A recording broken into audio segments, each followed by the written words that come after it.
Welcome to Stories with Grandma Joan. I'm so glad you're here. Today I will read to you Pippi Talks Sense to a Shark in the book Pippi in the South Seas. This is chapter 8. Early the next morning, Pippi and Tommy and Annika crawled out of their hut. But the Kirker children had been up still earlier. They were already sitting on the coconut tree, excitedly waiting for their new friends to come out and play. They talked in rapid Kirkerdut and laughed with their teeth flashing in their dark faces. The whole crowd trooped down to the beach with Pippi at the head. Tommy and Annika jumped up and down with delight when they saw the beautiful white sand where they could dig themselves down, and the blue sea, which looked so inviting. A coral reef a short distance from the island served as a seawall. Inside, the water lay still and mirror-like. All of the children threw off their scanty clothing and, shouting and laughing, dashed out into the water. Afterward, they rolled around in the white sand, and Pippi and Tommy and Annika agreed that it would have been much nicer to have really dark skin, because white sand on the dark background looked so pretty. But when Pippi had dug herself down in the sand up to her neck, so that only a freckled face and 2 red pigtails stuck out, that looked quite fun too. All of the children settled themselves down in a circle to talk to her. "Tell us about the children in the northern land you come from," said Momo to the freckled face. "Well, they love putrefaction," said Pippi. "It's called multiplication," said Annika. "And besides," she said, somewhat miffed, "no one can say that we love it." "Northern children love putrefaction," Pippi insisted stubbornly. "Northern children become frantic if northern children don't every day get a large dose of putrefaction." She didn't have the strength to continue in broken Kirkerdut, but switched over to her own language. "If you hear a northern child cry, you can be sure that the school has burned down, or that a school holiday has been declared, or that the teacher has forgotten to give the children homework in putrefaction. And let's not even talk about the summer vacation. That brings on such tears and wailing that you wish you were dead when you hear it. No one is dry-eyed when the school gate slams for the summer. All the children slowly head home singing sad songs, and they can't keep themselves from crying when they think that it will be several months before they can get to do any putrefaction again. Yes, it's a misery, the like of which you can't imagine," said Pippi, and sighed deeply. "Bah!" said Tommy and Annika. Momo didn't quite understand what putrefaction was, and wanted to have a more detailed explanation. Tommy was just about to explain it, but Pippi got in ahead of him. "Yes, you see, it's like this. 7 times 7 equals 102. Fun, huh?" "It most certainly is not 102, said Annika. "No, because 7 times 7 is 49. "Remember that we're on Kirkerdut Island now," said Pippi. "Here we have an entirely different and much more flourishing climate, so 7 times 7 gets to be a bunch more here." "Bah!" said Tommy and Annika again. The arithmetic lesson was interrupted by Captain Longstocking, who came to announce that he and the whole crew and all the Kirkerduts were going off to another island for a couple of days to hunt wild boar. Captain Longstocking was in the mood for some fresh boar steak. The Kirkerdut women were also to go along to scare out the boar with wild cries. That meant that the children would be staying behind alone on the island. "I hope you won't be sad because of this," said Captain Longstocking. "I'll give you 3 guesses," said Pippi.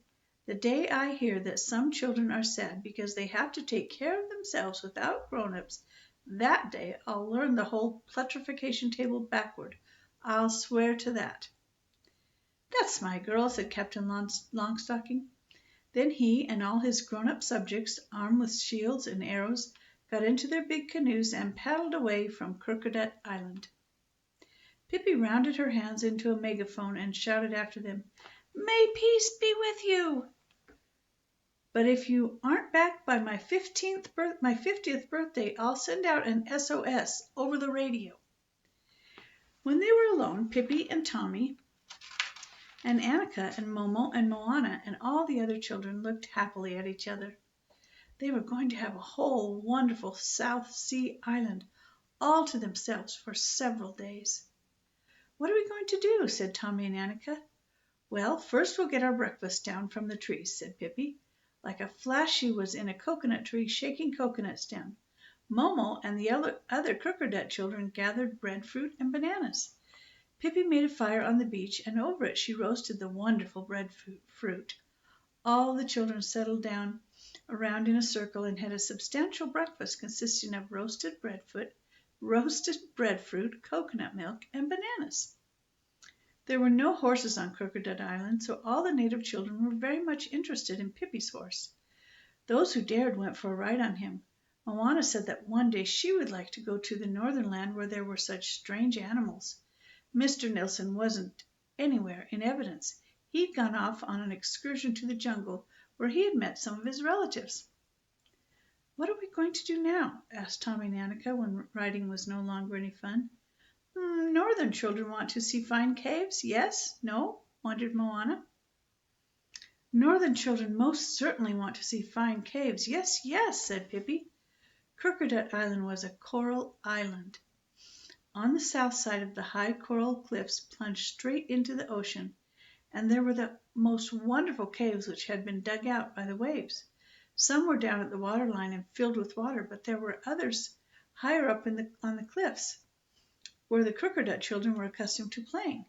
In the largest cave they kept a big supply of coconuts and other delicacies. To get there was quite an undertaking.